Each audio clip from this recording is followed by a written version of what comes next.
Hey guys, how are y'all doing? My name is Angel. Those of you who have been here before, welcome back. Those of you who are new, I do have some links below for personal readings, or if you want to find some spreads and do your own.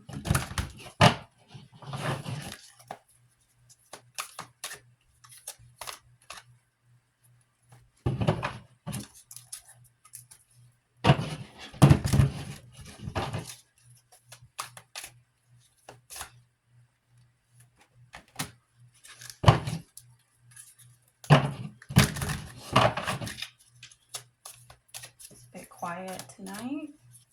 The cards. Sometimes they jump out, and other times they're holding secrets and it takes time.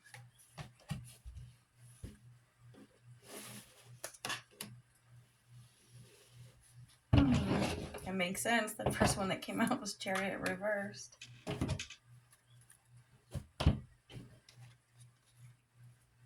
Hanged Man. 9 of Air.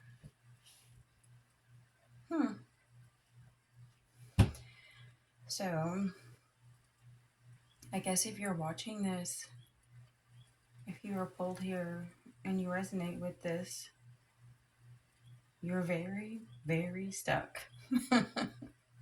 Like, so stuck. Chariot reversed. Hanged Man. 9 of Air. At least in the good tarot, it's not so bad, I guess. 9 of Swords is usually a lot of depression, insomnia, or, tarot readers will make light of it, especially whenever they're talking about people that think have wronged you and haha, look at them suffering and crying. But in reality, Nine of Swords is often where there's so many compounding challenges at once that it's just impossible to figure out. So, imagine the single mother who has bills to pay, but the basic cost of living is 3 times what she can make, and she has mouths to feed. Stack that on top of medical bills and debt, and maybe, another abusive partner she had to turn away because, as we know, predatory men love to hunt down mothers, quite often for the children, or they think that she's desperate for a savior. Maybe it's a homosexual that wants to live where she does. Think of the doctor who's worn out and been on his feet for so many hours that he can't think straight. And yet he has to keep going because nobody else is going to do it. And so, even when he does have time at home, maybe he can't sleep because the images keep replaying in his head of people in more pain than you could ever imagine. And sometimes when he feels like there's nothing he can do, it just haunts him. So, Nine of Swords is not a laughing matter. It's not something to make fun of people over. It is terror. It's being terrorized by something. And some of you this week may be coming to terms with it in a way where it doesn't overwhelm you anymore. Having the 9 of Air and the good tarot, it's almost that teaches you how to fly in the midst of your troubles. There may be many things trying to get in the way of your flight. You may be physically very stuck with the Chariot reversed. You may have more burdens on you than you know how to bear with the Hanged Man. But sometimes the only way out is through. Sometimes you can't just, think your way through it. Especially if you're an Aquarius, have a lot of air in your chart. I think of very logical signs too, like Scorpio. You may think you can think your way through it, but sometimes you cannot do that. Sometimes you have to go above and beyond, behind things. Think of a choir teacher I had when I was in grade school, and she would try to teach people how to sing without sounding screechy, trying to reach the highest notes. And she would say, don't try to reach the note, try to reach over the note, which sounded really strange, but it would still somehow help people be able to hit a higher note without actually sounding awful, like a dying bird or something. Because we're often trying to reach up rather than just hopping over it. And I feel like that's something that you may have to learn how to do, even if that is just finding um, the corners of your mind that are quiet. Sometimes it truly is our frequency, it is how you vibrate. Sometimes you are. I think I had just gotten an email from, who is that? Which one? I wonder if she made this deck. I think she might have done the Akashic Tarot. I'm not sure. Don't quote me because I can't remember all of the spiritual people I have followed, but Rebecca Campbell possibly, talking about how sometimes it really isn't about what we do, it is about the space we hold, the frequency we hold. Sometimes doing nothing is more potent than doing something. So, if you're catching yourself stuck in a situation and you feel like there is no way out, that is oftentimes deliberate. And it's so you can grow, but also forces, make no mistake, just the way, we might make light of somebody else's Nine of Swords. The fates do the same thing to us, and I'm not saying all beings are even good. There's multiple entities in the multiverse that are neither what we think are good or bad.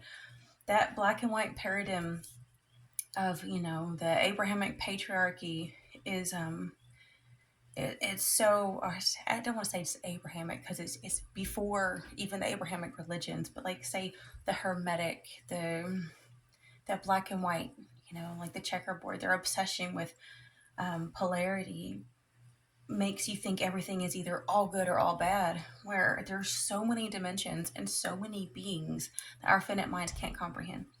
And some of them, that's why really it does good to study ancient Hindu and ancient Tibetan things, and places that have actually taken detailed notes that hasn't been destroyed. Because there's protectors of your dharma, and sometimes they're so fierce that they will actually make you suffer if that's what it takes to get you on the right path. But there's also plenty of dark negative entities that want to feed on you. Because see, I don't even think that any of these religions, or I should say belief systems, because they're not all religions, don't have like all of the answers. They're all facets of that diamond. But the thing is you have like this multi-layered event with all of these different things coming at you, and some of them do want to harm you, do feed off of you, and they enjoy it. But there's this what is it? I know I wanted to say this. It's I'm trying to find the words. I'm trying to think of which transit this is in astrology that you go through. God, I don't know if it's the Pluto one, Uranus one. I won't even try to tell you which transit it is right now. Actually, I do remember. It came to me at the last minute. Pluto transiting the third house. If you have your Pluto transiting your third house, a lot of people in subreddits and things were debating and talking about how like they can never find peace unless they surrender to the circumstances that they were in. Like it was almost like they were being battered and beaten, and when you have in your third house, you end up seeing the darker side of everyone close to you, like your siblings, your neighbors, your locality, the town you live in, and then there's so much gossip and there's communication changes in your life. And long story, but these people say they have to learn how to surrender and not resist. And it's ironic because I had just posted a thing not too long ago about how who says you shouldn't resist, because there's plenty of times when you most certainly need to. They say what resists persists, and I'm like, that is not always true. And, you can't just spend your life laying in bed surrendering, right? But I do think that you have to find the right current. Because if you're trying to fight the wind all day long and you don't even have the right sails and you don't know how to find a current, you're just going to beat yourself up. Um, and so, what I'm seeing with this is what you are probably going through is literally, no matter what forces around you are trying to harm you or out to get you, the higher powers need you to develop your spiritual strength. They need you to be able to hold a frequency and a vibration of peace and transition timelines in the midst of chaos. And that doesn't sound easy and it doesn't sound fair. And no, it's not always fair or right. The things that suffering that we see happening around us to our little ones and everyone we care about is not okay. But our power and our strength is not going to lie in feeling like we have to fight from the place of the most inadequacy that we have, from our little, meat suit here on the ground and our little noggin that is so limited. Our multidimensional self came here for a purpose, and you have to get into that alignment or you won't make it. It just is how it goes.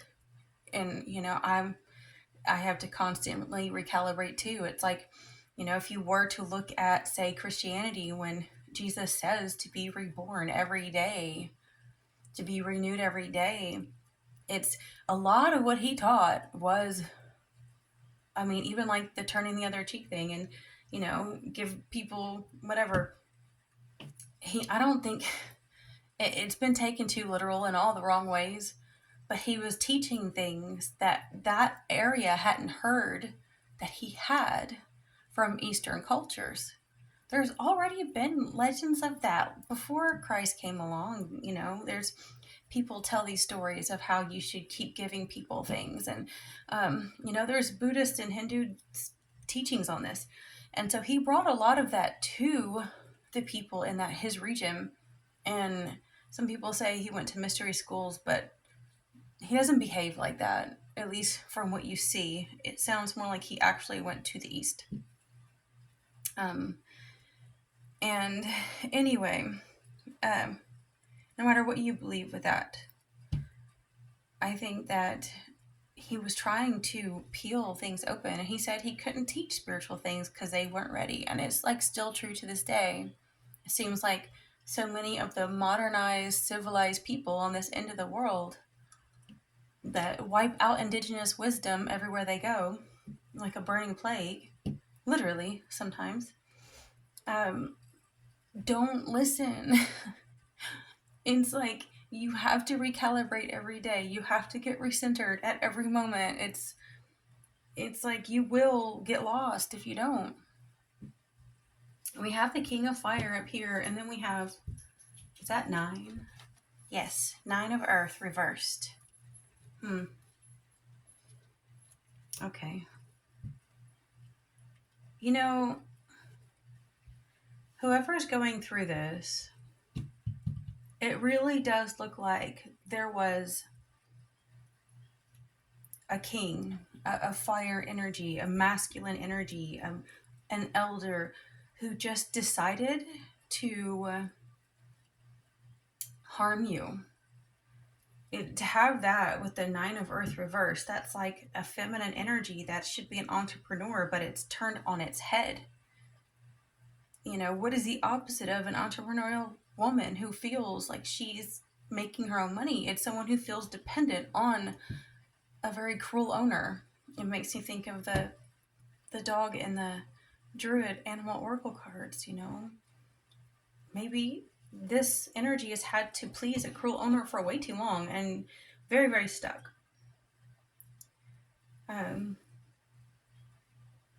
It's just awful. Like, I'm gonna pull more cards because it's just.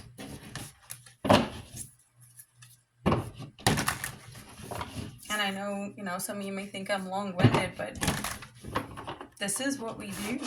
Those of us that are not just tarot readers for entertainment, just to get a bunch of likes and views, we are actually like spiritual counselors, or what do you call them? We are like guides. We do light the way. That's our job. Our job is not to, you know, entertain. We just have to say that because the world discriminates against us, and there are quite a few who that really is all they do is just entertain. Let's see. 3 of Wands. That's good because there's vision, planning inside of you. Like you've got some. Oh, look at that. A 9 of Cups and the Hermit reversed. Okay, I'm completely getting what this is. So, if you felt completely heavy, like there's no hope because of what I just went through, except for you changing your frequency, first off, you are. There's probably a confirmation with the 3 of Wands, you most certainly are. You're learning this right now. So, me saying it is helping strengthen those neural pathways in your physical brain so that you can go to what you need to more often. But what is so lovely is, in a way, this is like a sneak escape because this energy needed to think you were stuck. Like, it needed to believe that you had no way out. Like, it was determined. They so determined to do this to you, like with every ounce of their being, like their soul depended on it, that it needed to be convinced to them in multiple dimensions, or like, what would you say it, realms, like in the spirit realm, in the physical realm, in the financial realm. They needed to be convinced that you were completely stuck. And so when things turn around and change very, very quickly, it gives you that escape. It gives you that route because we have that 8 of Wands right here, and that is extremely fast change. And it makes me think of Elsa, that does the Elsa astrology. She mentioned, like a lot of people have mentioned, that with Uranus and Gemini, expect the unexpected. And so that's what this looks like. It's like you're stuck, you're stuck, you're stuck. It's just reiterated over and over and over. And it's like you're in mud. You're the little boy on Neverending Stories sinking in the dang mud. And this person is the turtle laughing at you. But then here we have 9 of Cups. And then we have the Hermit reverse right here. So that is celebration. I mean, it's so strange how this is a stark contrast. Like, it just light bulb to completely switch out of nowhere. And then with the Hermit reverse, I really feel like that's the opposite of you, like looking for answers, like that constant searching, because you found it. It's the Hermit is isolated. The Hermit may have a spirit of isolation on them. They may be alienated on purpose, but not anymore, because the 9 of Cups is celebration. That's not just your cup. I mean, it's 9 of Cups, but you want to share them with everyone. So that is you being around other people, building a new support system, a new social structure.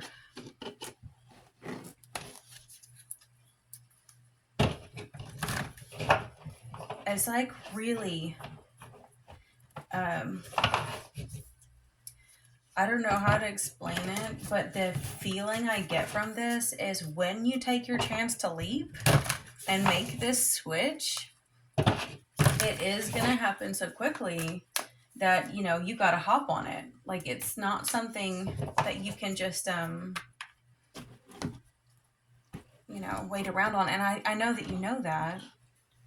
Get the Commitment. And then the King of Scrolls reversed. Wow, it's a breaking of a commitment from this King of Scrolls reversed. And of course, masculine and feminine, put it where it fits. Because I know sometimes I have to do that if I listen to, like, there's only a few male readers I listen to, but, they're whatever. But with the King of Scrolls reversed, that is like saying the more the writing type of masculine, the legal type, someone who likes to, air signs makes me think of that, but some earth can be like Virgo, Gemini, Aquarius, Libra, and if you know Scorpio, even because they seem to be into a lot of like, you know, technicalities and legalities. And this is usually like a marriage certificate, but this is reversed. So either it's like an engagement is called off, or it's a divorce for sure. This person doesn't um, belong in your life anymore. This person may also be losing their job because that's this card.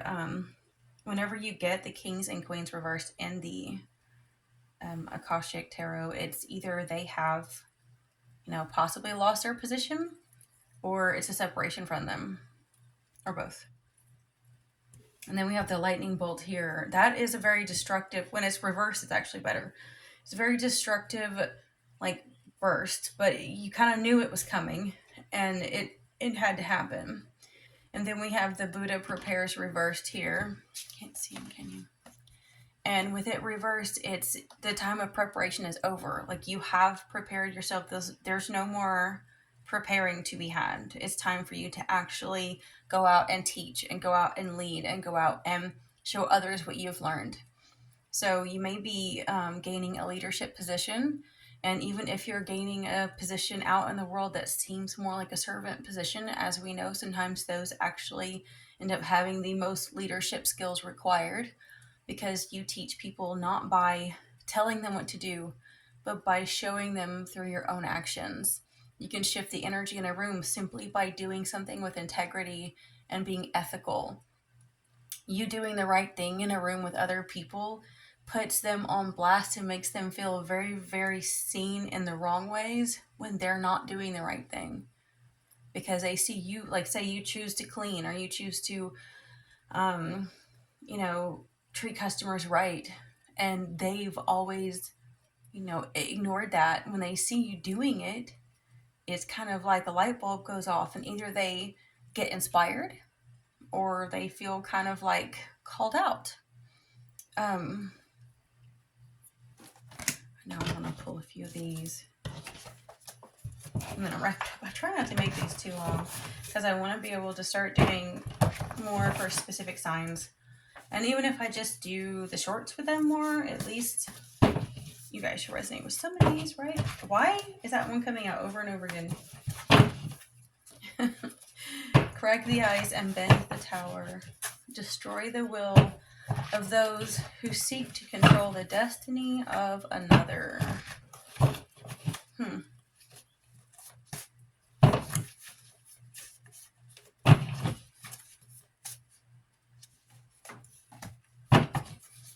They're attempting to run from the consequences. I think that might be what that is.